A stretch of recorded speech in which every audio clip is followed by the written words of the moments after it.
7 থেকে 8 বছর চাকরি করার পরে কোনো রকম দোষী না হওয়ার সত্ত্বেও শুধুমাত্র গভর্নমেন্টের নিয়োগ দুর্নীতির কারণে আমরা চাকরি হারিয়েছি। তো সেই জায়গায় দাঁড়িয়ে ভুক্তভোগী হিসাবে, অ্যাফেক্টেড পারসন হিসাবে আমরা অবশ্যই এটাকে সমর্থন করব।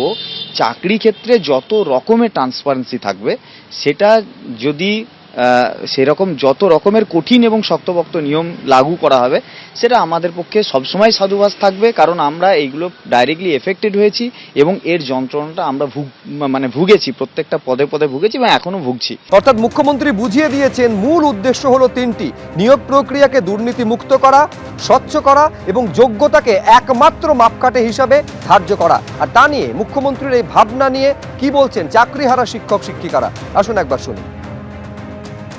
লিখিত পরীক্ষাকে বেশি গুরুত্ব দেওয়া এবং ইন্টারভিউয়ের নম্বর কমিয়ে দেওয়া এবং মেধার ভিত্তিতে নিয়োগ এবং স্বচ্ছতার উপরে উনি জোর দিয়েছেন যে কার্বন কপি পরীক্ষার্থীদের হাতে, চাকরি প্রার্থীদের হাতে দিয়ে দেওয়া হবে। এই উদ্যোগটাকে আমি স্বাগত জানাই।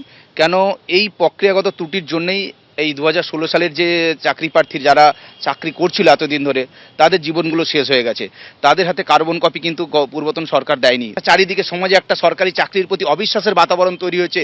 এর দায় পূর্বতন যে চোর দুর্নীতিবাজ সরকার তাকে নিতে হবে এবং নতুন যে সরকার পশ্চিমবাংলা এসছে মানুষের সমর্থন নিয়ে, তারা যে উদ্যোগ নিচ্ছে পরীক্ষা ব্যবস্থাটাকে স্বচ্ছ এবং সুষ্ঠু এবং আরও ট্রান্সপারেন্সি আনার জন্য, এই প্রক্রিয়াকে আমরা সাধুবাদ জানাই। 7 থেকে 8 বছর চাকরি করার পরে কোনো রকম দোষী না হওয়ার সত্ত্বেও শুধুমাত্র গভর্নমেন্টের নিয়োগ দুর্নীতির কারণে আমরা চাকরি হারিয়েছি।